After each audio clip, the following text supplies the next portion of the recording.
Assalamu alaikum. Every dua, supplication or prayer you make is heard by Allah subhanahu wa ta'ala, no doubt.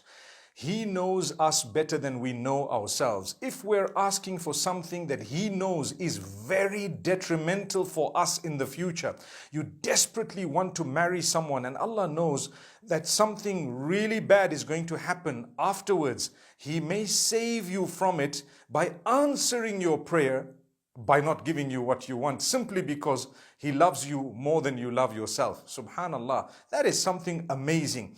The moment you understand this, you will understand the Almighty says to us, I've always heard your dua, your supplication. I always answer it. I either give you what you want immediately, and that's obviously the best thing, that's what we all want.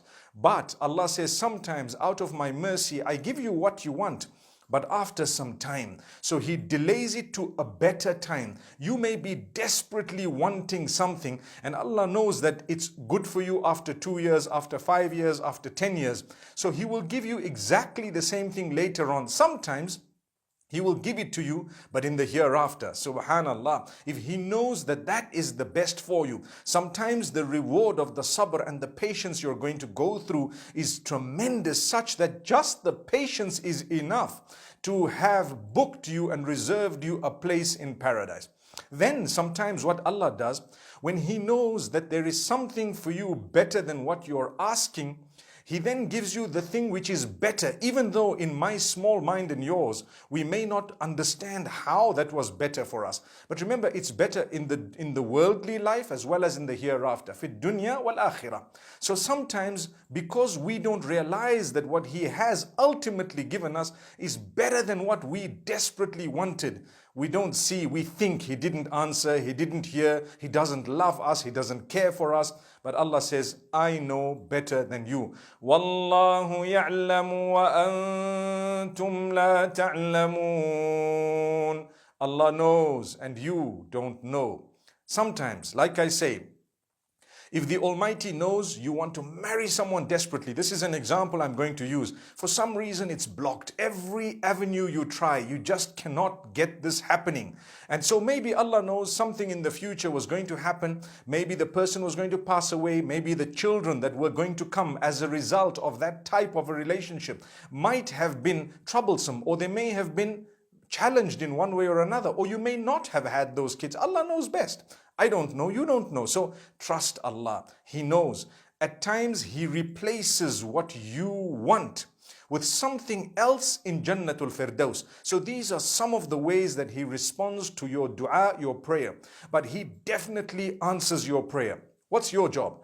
Your duty is to keep asking, keep nagging, keep repeating. Repeat every day. He loves it when you repeat, Oh Allah, grant me. Oh Allah, you are most merciful. You know how to ask Him? Let me explain. People say, my dua is not answered.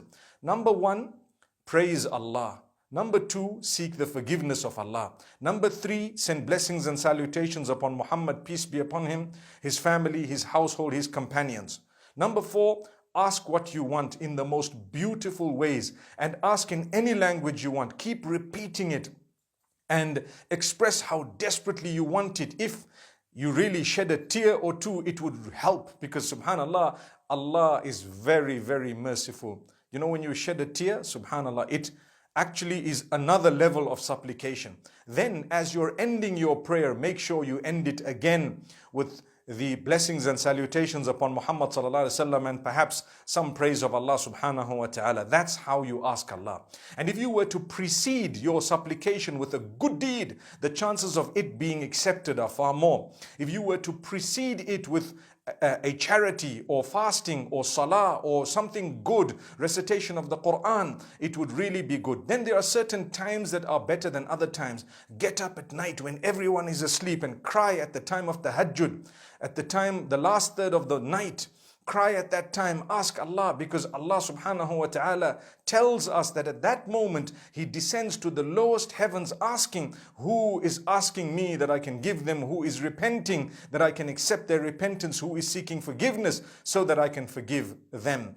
Then another very interesting thing that you need to do, my brothers and sisters, You need to be on the right page with Allah. If you're involved in a sin, try and cut it out. Cut out that sin for the sake of Allah. Seek forgiveness from it. If you are doing something wrong, improve your relationship with Allah, and Allah will grant it to you. I know of many people who 2 years later they say, Subhanallah, my prayers were answered in the best possible way. You're looking for a job, never give up prayers. So the Prophet ﷺ says, Yustajabu li ahadikum ma lam yasta'jil. You know, your prayers will always be answered for as long as you don't make haste. So they asked him, what is meant by making haste? He says, a person who says, Da'awtu falam yustajab li. I called out to Allah, I called out to Allah, I kept calling out to Allah, but He has not answered my prayer. That means you gave up, so Allah does not give up until you give up. If you've given up, it's over. But if you haven't given up, remember, Allah will never ever give up. May Allah grant us our wishes. May Allah grant us the best of this world and the next. May Allah safeguard us from that which we are asking for, which we don't know is actually detrimental for us out of His mercy. May He keep it away from us, and then may He make us happy with it. I end off by telling you, there is a supplication known as Dua al-Istikhara, wherein if you were to read the meaning of it, you say, oh Allah, if what I'm asking, is good for me, my religion, my present, my future, my hereafter, then let it happen for me, make it easy for me, and grant me blessings in it. And if you know it is bad for me, my present, my current life, my future, my hereafter, my deen, my religion, and so on, my relationship with you, if you know it's bad for me, then keep it away from me, keep me away from it, and then make me happy with your decree. Oh, that's an amazing supplication. I pray that we can learn from it. So, don't give up, never lose hope. Understand the Almighty loves you much more than you love yourself, and He knows for a fact what's better for you. If you have a good relation with Allah, He'll always give you what's best. Be happy with what you have. Sometimes what you want is the worst thing you could have. Allah saves you from it through His mercy. Don't complain and don't blame Him and don't be upset with Him. Never. Oh Allah, grant us the ability to be pleased with your decree, and decree for us that which is the biggest blessing for us. Make it easy for us. Grant us our wish when you know it's best for us. أقول قولي هذا وصلى الله على نبينا محمد والسلام عليكم ورحمة الله وبركاته.